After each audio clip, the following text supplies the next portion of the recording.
inside these final 20 kilometres, and we've had that break which one by one have been pulled back. We've still got 4 riders in that group at the front, but we did have one bit of a flurry earlier on. That was the sprint at Borgomanaro.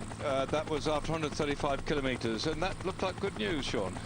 Yes, well, it was good news for Backstead. He took that into Giro from Zvorodan, Eisel and Zabala, so he stretches his lead in that one, and it's nice to see him holding on to that jersey, because yesterday I think he had to battle a lot, and he got inside the time limit, but he was inside. Well, he didn't really get inside. He was just a fraction outside of 40 seconds, I think it was, about 10 or 12 guys, and they took him back in because of the conditions they had yesterday as well. So yes, there were 12 riders who came in, and they were 36 minutes 40 behind the winner, Frigo, and the actual time it was 36 minutes exactly. So they took in them that 12 riders, but the rest, as you said earlier, they were eliminated. And including in those riders who survived inside that time limit was Britain's Julian Wynne, and certainly this morning Chrissy was telling us he was, because they're spread all over the place. Yes, you can imagine coming down the mountain, things were going on, difficult to talk and speak to people, but we had a chat with Christy this morning. She's managed to catch up with Julian, and she saw the finish. Being a photographer, she was looking for these guys coming across. We can't leave our seats to go and talk to anybody, so we like Christopher do this thing, and I think she said sure he was a bit stuffed yesterday. Yes, she certainly did. He looked like death warmed up, she said, and there was a lot of riders like that. He wasn't the only one, certainly, but they all had to fight yesterday, and a lot of riders did fight very hard to stay inside the time limit. Crickillion was talking to him there, and he said that his riders were fighting really hard, but you know. What do you mean, right? How many he got left? Well, he's just only got one left. The others got the other 2. He had 3 going into the stage yesterday, but the other 2 got eliminated. But he said a lot of riders were trying very, very hard, but still they couldn't do any better. A lot of the time they have this gruppetto, which they take it easy, and they say, well, you know, if we keep a gruppetto together, they won't eliminate us. But that wasn't the case yesterday. Everybody was fighting to get inside the time limit. But the worst elimination yesterday was Pataki. Came in even 10 minutes after the gruppetto, as you call it. Those 3 riders eliminated. He came in with Dario Cioni from the same Fassa Bertola team. Dario Cioni sacrificed his chances to finish the Tour of Italy to go with Alessandro Pataki. Pataki, having that horrendous crash a few days ago, hadn't been sleeping the night before yesterday's stage, and when the cold conditions, the hail and the snow hit them, he was already suffering. It just made matters a lot worse. That's our breakaway group, the remnants of the group that Sean told you about, that went just after the Intergiro competition, where again Magnus Backstead, riding superbly, went across the line, making sure he'll keep that blue jersey into Milan on Sunday. In fact, there's no way at all that he's likely to lose that blue jersey unless he doesn't manage to finish. But Magnus, the gutsy rider that he is, finishing yesterday that group just 40 seconds down there, allowed in there, and round about him was Julian Wynne, the British champion from Wales, from Abergavenny, and also Rennie Jorgensen from the Factor Chips team Factor Chips. They were all together, those 3 riders. They came across the line shivering and shattered by it all, but a great ride by their teammate and team leader, who finished in 21st spot, to Scott Sunderland. A great ride, 15 minutes down, but he soldiered on yesterday and did a superb performance. That situation, looking at the leaders, this is not the general classification, but those who, when we started the tour just nearly 3 weeks ago, we picked out some riders who could be up there on the podium at the end of it all, being first, second or third. They were the key people, the leaders, who we thought might do something in the race. Still there, Garzelli is in the top 3 places in second spot, but well down on Simoni. Can't surely pull that back, barring accidents today or in the time trial. The flat stage it is tomorrow. Rumschat's back in 6th spot at 10 minutes and 14 seconds. And Frigo, who climbed up yesterday to 7th, he dropped out the frame a few days ago. He had a couple of days, bad days in the office. Marco Pantano's dropped to 14th. He was 10th before yesterday's stage, and that horrific crash which took him out, and it meant that he wasn't going to get the stage victory he was looking for. He was trying to do it yesterday. I don't think he can do it today unless a miracle happens, as we're now then with 15 kilometres to go. Artur Gonzalez of the Fassa Bertola team, way down in 42 minutes. He started the race a bit overweight. He's rather known to enjoying himself during the winter and having a few more of the tapas than he should be doing back at home.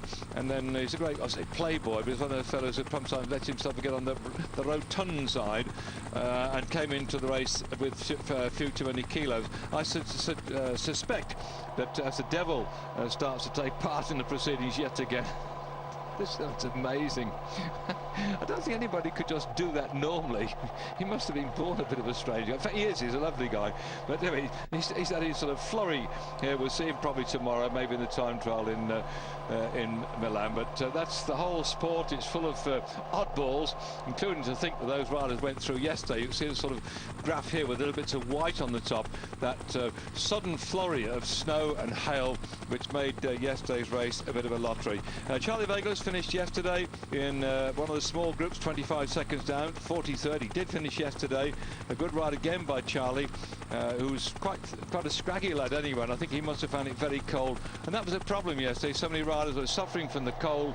They didn't always manage to get things to eat. They did manage to keep themselves nice and warm, and we had suffering yesterday, which eliminated those riders, including Jimmy Casper, Fabio Sacchi, who did so well in the Tour Down Under. He got chucked out yesterday too, as well as Frederic Guédon from the F de Jure team. He was a past winner of the Paris-Roubaix. Another Paris-Roubaix rider this year finishing second spot, Dario Pieri, knows what it's like to suffer, but this time in the snow he was with that group who thought they might make it, and they didn't. Frank Hoy from the Factor team, a great journalist you may know in the monthly magazines.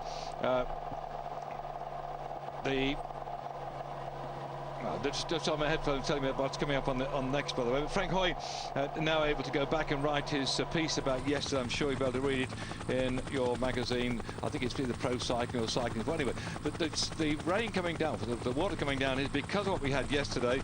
Werner Riebenbauer from Austria, who did that tremendous somersault into the ditch a few days ago and came out not exactly smelling of roses.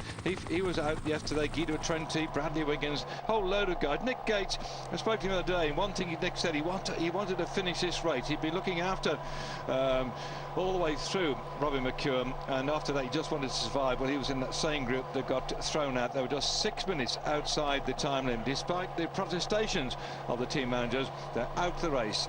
35 riders on your bikes. Looking here then at the riders, just been talking about those outside the time limit, those 35 I mentioned up there on your screen. Going back to in the Giro, when at the Val Ganena in 1998, 33 were thrown out. This is the one day when they come off and they say that's it. In the Tour de France, those 10 riders in La Plagne, and then back into Volta with 34 in 91, and on the race the Catalan 13 taken out. So yesterday was a bit of a record-breaking day, I think, in that respect, and the judges just said, "Bump, that's it." Sean, seeing those statistics there, you've been up these big tours, you know what it's like out there. I thought the judges were a bit on the hard side to take out even 6 minutes back.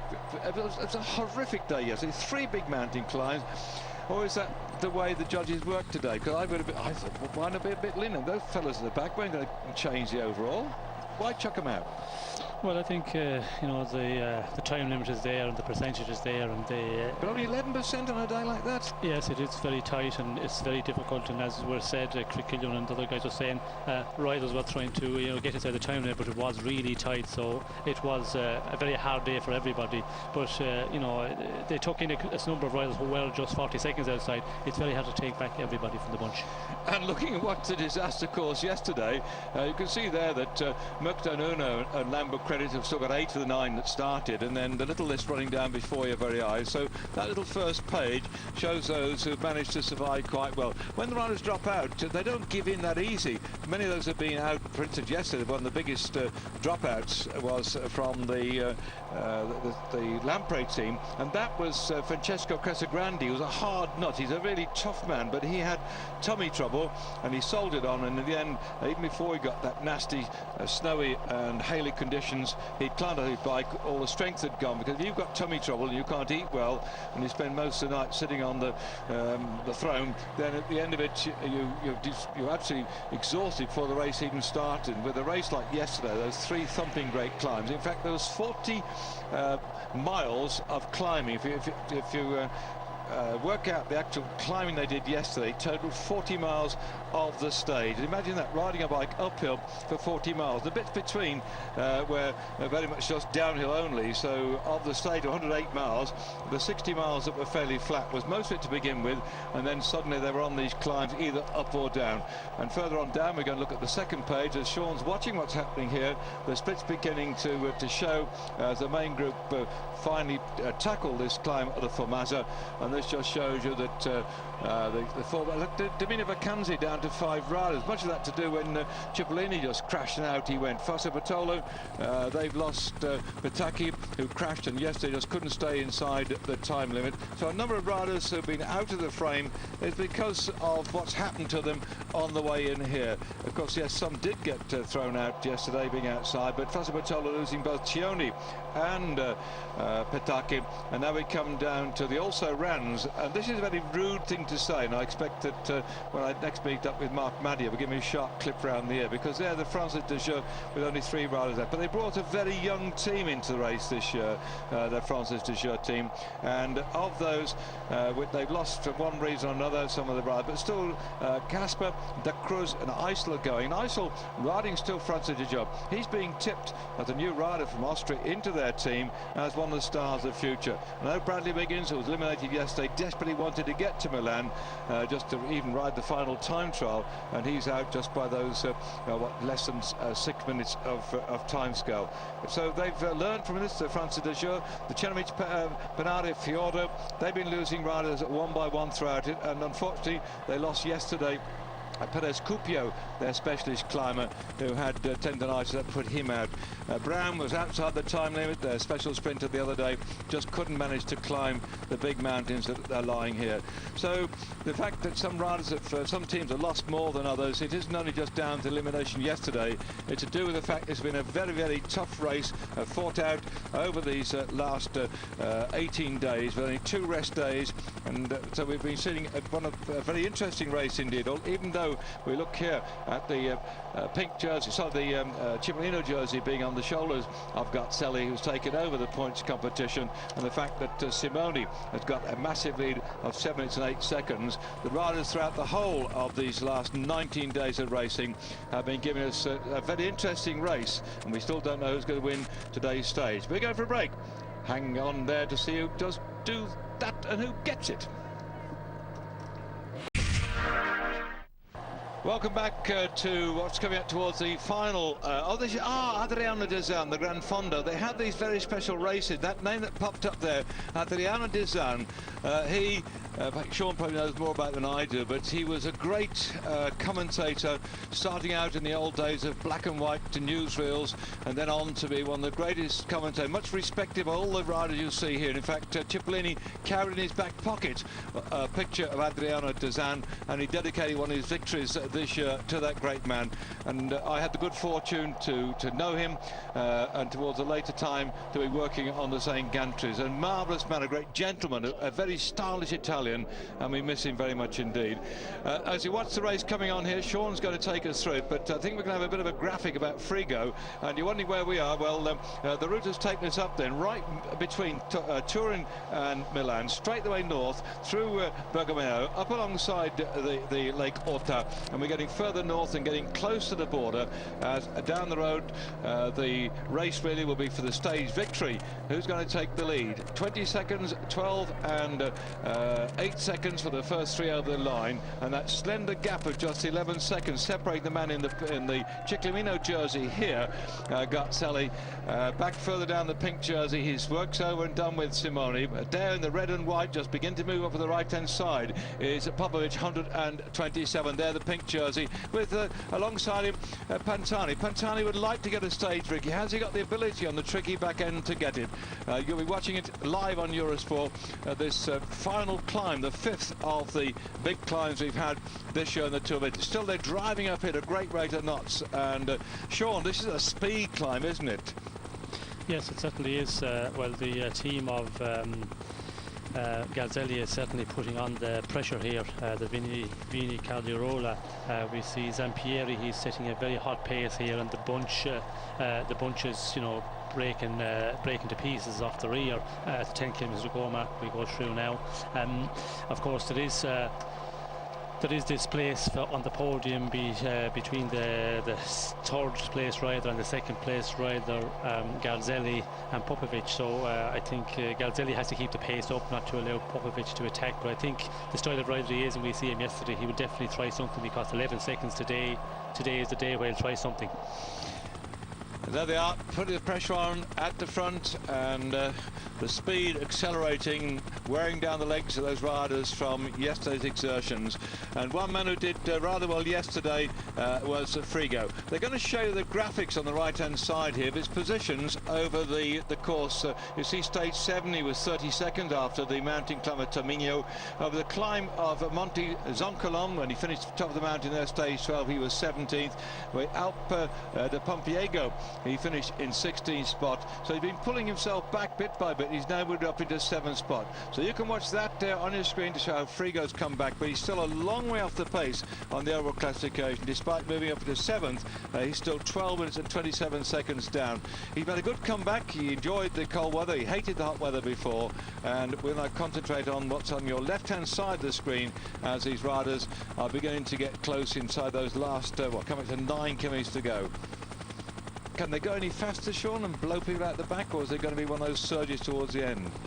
Well, I think the tactic of the Vini Caldirola team is to keep this a good, strong pace on the front, and that you know, will riders won't attack as much, and I think it suits Galzelli, that sort of pace. Maybe he's also thinking of the stage later on, so if he's you know, if he's feeling good and has recovered from his crashes yesterday, because he got quite a heavy fall yesterday, as we see him here. He has bandages on his elbows and on his knee, but I think it's really the general classement is the most important for them for the moment, to try and keep Popovic at the 11 seconds behind Galzelli. So it's a good long climb today up towards this finish of the stage, the last of the mountaintop climbs that we've got. They come up through the valley. The worst bit of the climb is here, running at the last little bit. It gets steeper and steeper as it goes, but in fact they started out something like about I don't know, nearly 40 k's out on this climb, so it's been a speed climb.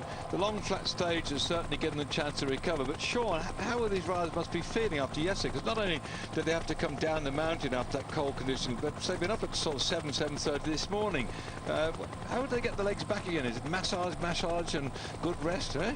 Well, of course you get the massage every day, and but in these stages, when you have a transfer, and they've had quite a few over the last number of days, when they finish on the top of the mountain, you have to get back down, and then the following morning you might as well go on a number of kilometres to get to the start again, maybe an hour drive or a bit more.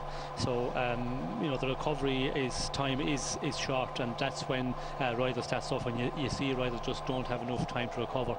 So it's really the ones who are really in great shape and who can recover really quickly are the guys who hang in there. And if you have any problem recovering, well, then that's where you get cut out, and that's where we see some riders losing time on some of the mountain stages when they've had a number of mountain days in the legs.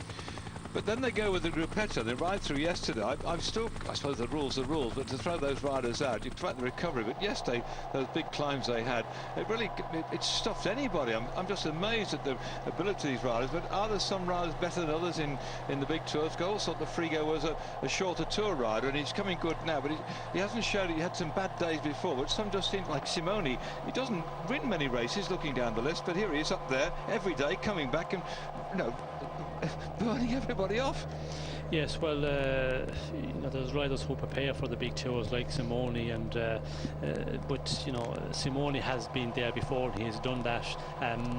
When we look at Frigo, he hasn't really compete in a big tour where he has been consistent right through.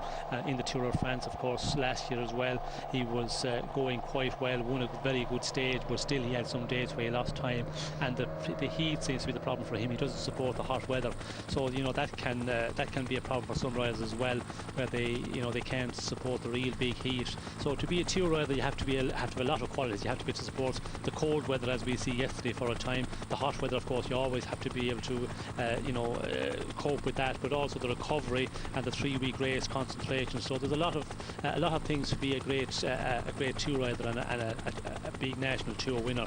You have to have a lot of qualities, which some riders, you know, are very good at a long stage races, but they have one bad day because of the heat, or maybe, you know, they have an off day in a 3-week tour. For what reason, we don't exactly know, and then that's where you get caught out.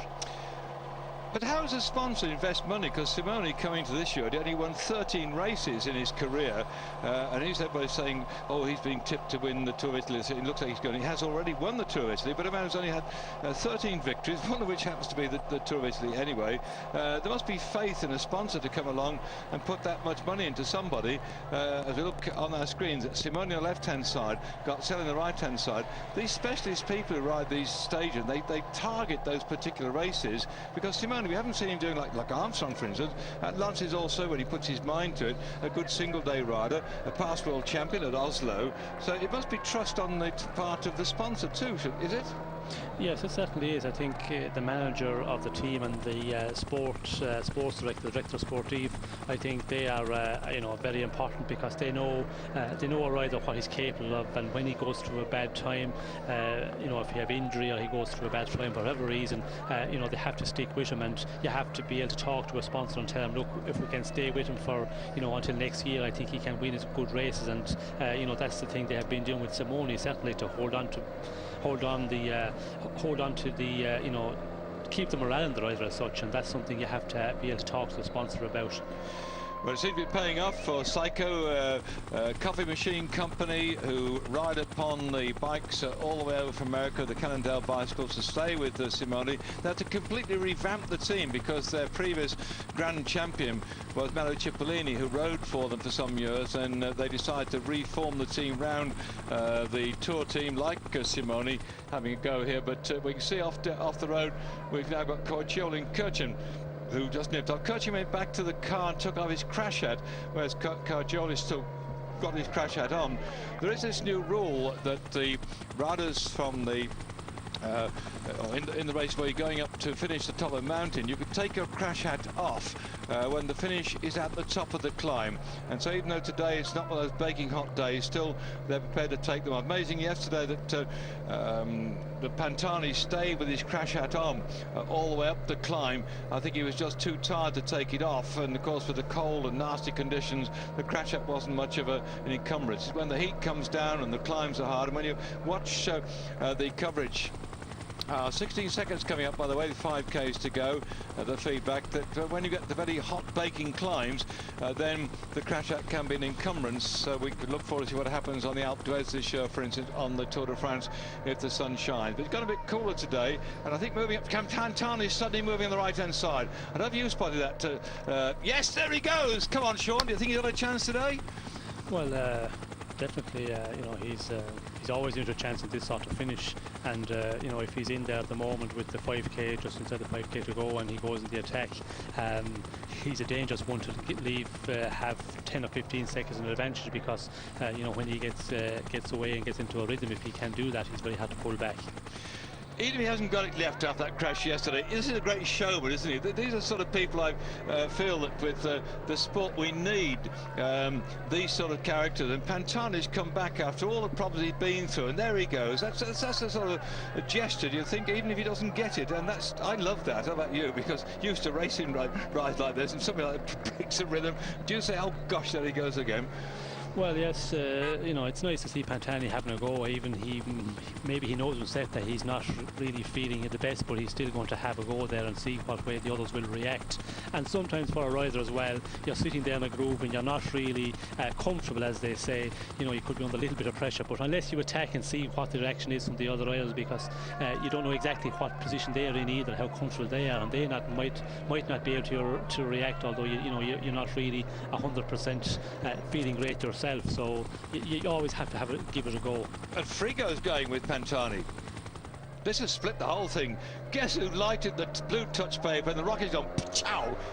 Pantani, they're all over the place. The rhythm we had before with Garzelli's team trying to make life difficult. We had a couple of guys just get out of the road. Corcioli went away to start the ball rolling. We saw him go off down the road, and Kirscher went with him to I think probably to mark it for Professor Bartolo and set the platform for Frigo, who's having a go here, and here we go. And he's going again, Sean. What about this, eh? Yes, well, that's Pantani's style in the climbs. We've seen it before. He sudden acceleration, and he goes off, and the riders try to go with him. And you see him going on 2 or 3 occasions they're able to match him. But when he keeps doing that, it's very difficult. When you have a sudden change of rhythm, it's really hard in a climb, and that's something that Pantani is very good at. Able to, you know, these sudden bursts, and he just breaks the legs of a lot of riders by doing that. 4 minutes to go, and Pantani wrecking havoc with this race, being followed by the man in the pink jersey, Simoni. So the rest of the field behind, suffering from yesterday's horrendous day. Today it's 239 kilometres, 150 miles, and they are still here ripping the legs off people back there. No trouble today to finish inside the time unless you read. He's got these special little lightweight wheels on. Many people have put those on. I think those are the ADR wheels, and if I get the initials wrong, please, the man who makes them forgive me on that, but they look to me like those very lightweight wheels, and Pantani now is disappearing off down the road. He's not gone completely, but he's blown a hole and destroyed, I think, the rhythm that Garzelli and the team put in to try and make sure that Garzelli and Popovic could settle an 11-second difference. So they've been in a different race now. We've got 2 races, Sean? Well, we see here that you know, there's a group with Garzelli, and they're a bit off the rear of the group of Pantani and Simoni, but I don't think it's all over yet. Depending on what happens up here in front, if Pantani keeps on attacking, well then he's gone again. He's gone again, yes. So it will, you know, if he keeps at this, it will be difficult for Garzelli and that group, the second group on the road here, to get back. This 12% towards the back end, surely that's going to help him again, and that's what, some bit before the final end anyway. The last little bit we've got right towards the back end of this race, but about last 1.5 2 kilometres. So he's gone a bit on the flatter part, and we're getting towards what I call Pantani territory, and he's gone.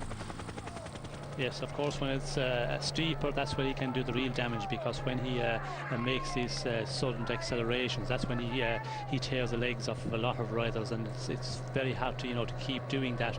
You can do it once, as we see Frigo here. He went to him on 1 occasion, but you know, to do it all the time with Pantani, it's very hard. And we hear that Garzelli is coming back to the... Yes, because Popovic is there. In a minute now, I think he's going to... There he is. So Popovic has gone through. Garzelli has just got back again.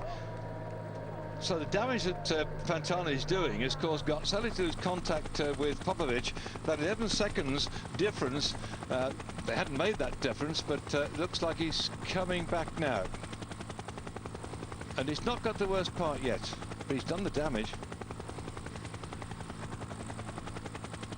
We've got about 15-20 riders, and just about all of the riders in the top of the general classification. And a bit of a chat going on here. Looks like Pantani after saying, can you please slow down? What's going on, Sean? Chatting away here after Pantani's burst. As we're just seeing Pelazzotti having a go here. Well, it seemed to be a teammate of Pantani actually came up to him and spoke for some reason, and he seemed to, you know, slow things down, and left a number of riders come around him. And as we see Pelazzotti here going the attack, but Simoni is very active on the front. We've seen him after Pantani that he was setting the pace, so he must be feeling quite comfortable, because Pantani isn't any danger to him. So, you know, if he was feeling in any difficulty, he wouldn't be chasing after Pantani and setting the pace on the front.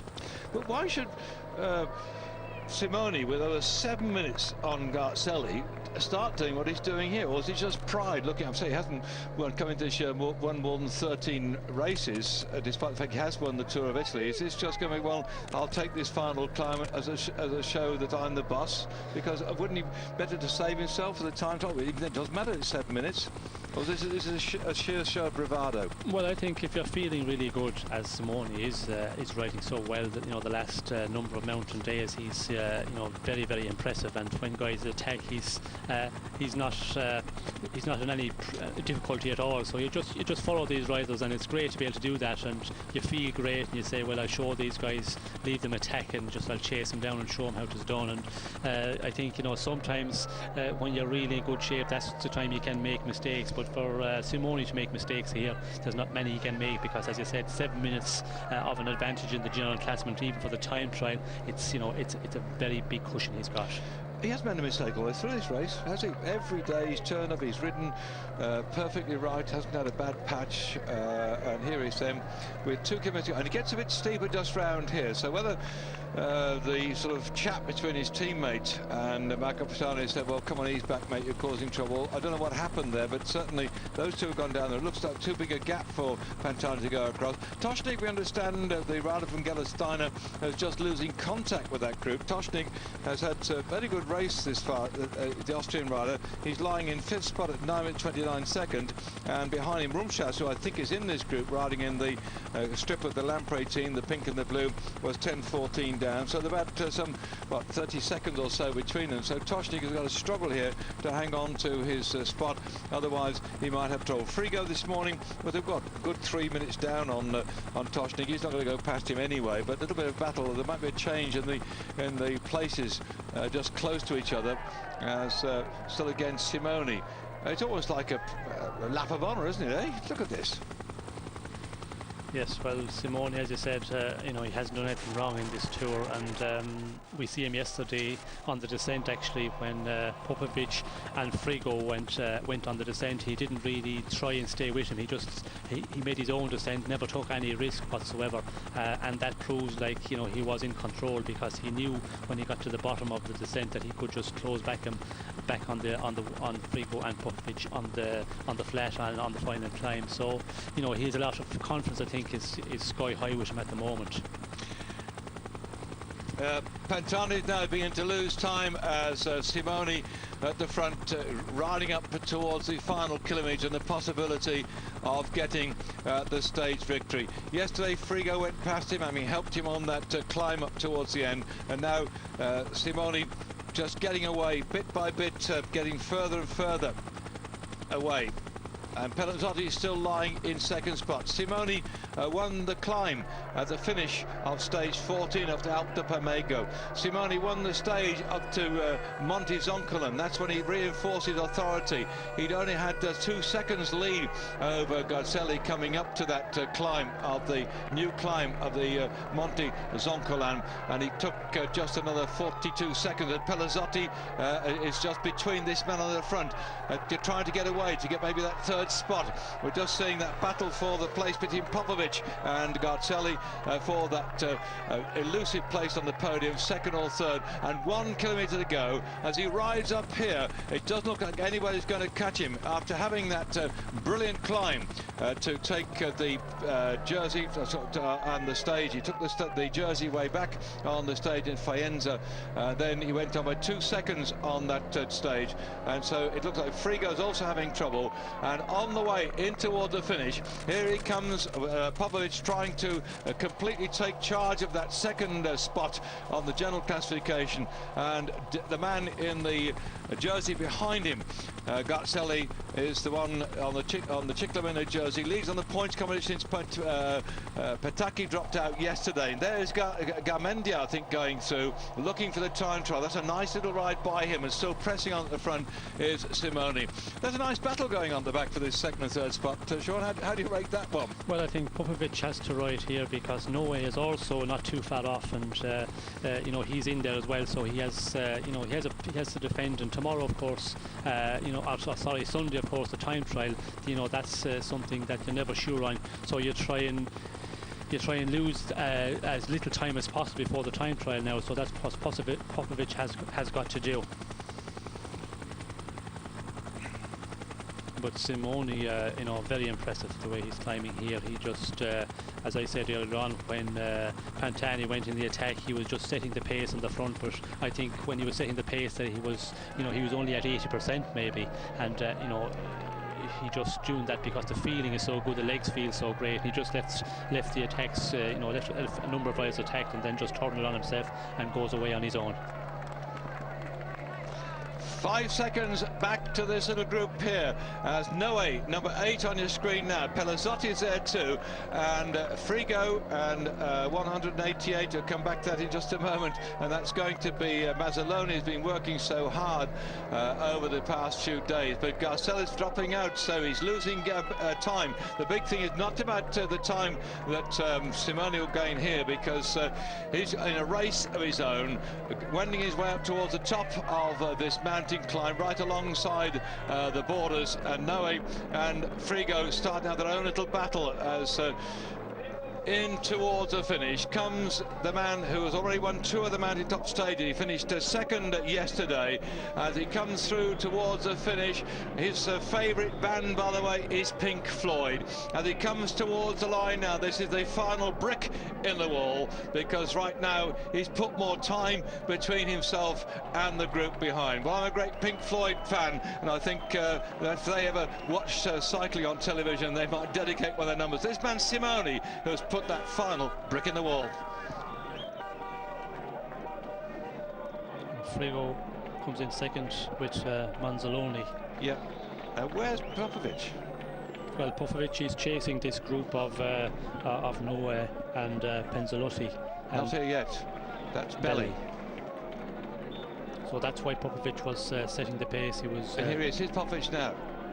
Rumstras. With Rumstras. Go back. This is a countdown. 11 seconds. The gap. I've got my watch running. It's 5. It's 6. It's 7. It's 8. It's 9. And oh, I made that 9 seconds. Please forgive me if I pressed the button at the wrong time, but that has probably closed it down. 9 seconds, and maybe only 2 seconds going into tomorrow's say in the time trial, eh? Yes, well, it's, I think Garzelli is very concerned about his place on the podium with Popovic, because in the time trial as well, I think Popovic will have a slight advantage. We'll wait for confirmation of that finishing stage to come up on the graphics, but to see Pantani coming in, he tried what he did, all he did to try and get the stage. In the end, his teammate came and said, come on, guy, you know, I won't say you passed yourself by Dave, but you've done a great ride considering what you went through yesterday. But I think when we see the rider coming up speaking to Pantani, it looked like a teammate, but I actually think it was more the Vino Calderolia guys, yes. Mazzoloni. Yeah, I think it was. I think he spoke with Pantani and said, hey, look, you're ripping legs off Garzelli. Yes, you're destroying our general classman place. Yeah, well spotted, Sean. I thought it was very similar. But anyway, that's there we are, going down that little lot. Popovic at 27 seconds. If he goes further back, we can deduct the 27, whatever Garzelli came across the line. As the rest of the dribs and drabs, the riders coming here. The F de Jour team going across, which shows that probably their best placed Sandy Kazar was in that group. Sorry if you missed out 1 or 2 riders that you're interested in, because those team cars, when they pull off, it's because their riders have finished in the group. They all stay back behind the top man, and they've just peeled off at the top of this cracking climb. As we look back again at Simoni stamping his authority full bore upon this, the 2003 Giro d'Italia.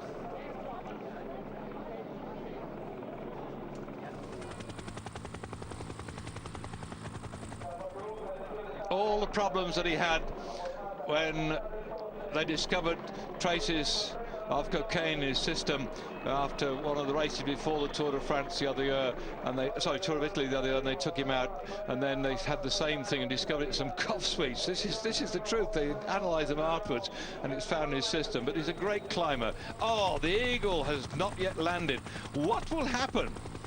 Sean, come on, let's pose the question. So we're waiting for information coming out of the headphones here. Oh, it's gone again. Something's coming up, but look at that. The eagle has not yet landed. Mr. Lance Armstrong's going to have to work hard in the Tour de France if we got rides like this one as we see back Popovic. Yes, 2 seconds, not bad, eh? Yes, I think my watch costs all £9.50. It's going to be difficult for Garzelli to hold on to the second place, because I think he's weakening as well as this race is coming to an end. In the time trial, Popovic would, the last time trial, he beat Garzelli by quite a bit. So I think it's going to be difficult for him to hold his second place on the podium. So there we are, that's the situation with Garzelli and Popovic just 2 seconds apart. What a day we've had here, and Popovic is all set. Tomorrow by this flat stage, back for the sprinters, those of them left in the race, and with Popovic closing the gap. I don't think he'll do much tomorrow, but who's going to win the stage tomorrow? Not this man. With Simoni winning the stage today, I think have a day off tomorrow to that flat run in and give you a chance. Well, let's pose a question as to whether Magnus Backstedt might come into the frame. He's going very well. He survived today. He's still got the blue jersey of the leaders competition for the Inter Giro. Julian Wynne, I'm sure, will helping him tomorrow on the stage, which will suit the people who survived today. Let's hope they all stay inside the time. I think they will do, but today certainly Marco Pantani as entertainers, and Garzelli has had a bit of a dropping. Well, coming up after this, we've got Malaysia and Agassi. For those who, I think, on international, we might have a separate one for those who are watching on British Eurosport. It does split for the tennis competition depending on who they want to follow, but there you can see the interesting coming up next from Roland Garros in Paris, whereas the big mountain just close up to the border on the stage, the last mountain stage in the Tour of Italy. It's been Simoni that stamped his authority yet again in this territory here. He comes from a part of the world further near to the Dolomites than here to the Alps, but he knows this sort of terrain. That's where he spent his life riding his bikes as a young lad, and certainly he's shown today these special characteristics of these mountain climbs. Just look down there, that is where they have come up today. I think you'll all agree with me that as we're now moving out the mountains of this year's Tour of Italy, the year 2003, the 86th version of this race, we should have very interesting competition all the way through. Unfortunately, so many rides have dropped by the wayside, the way in which the crashes have taken out people like Cipollini, Petacchi didn't make it yesterday too, so some of the entertaining rides further down when we started out right in the heel of Italy, have worked our way up in towards the north, are no longer with us as the numbers being cut down, particularly yesterday with the horrific conditions, the snow and the hail. So cycling is taking you from one end of Italy to the other, and tomorrow we'll have just a flattish sort of stage running in towards the finish tomorrow, the time trial on Milan. So from Sean Kelly and myself, David Duffield, do stay with us. Don't think it's all over and done with. It could be good fun tomorrow. We hope to have your company then. Till then, bye-bye.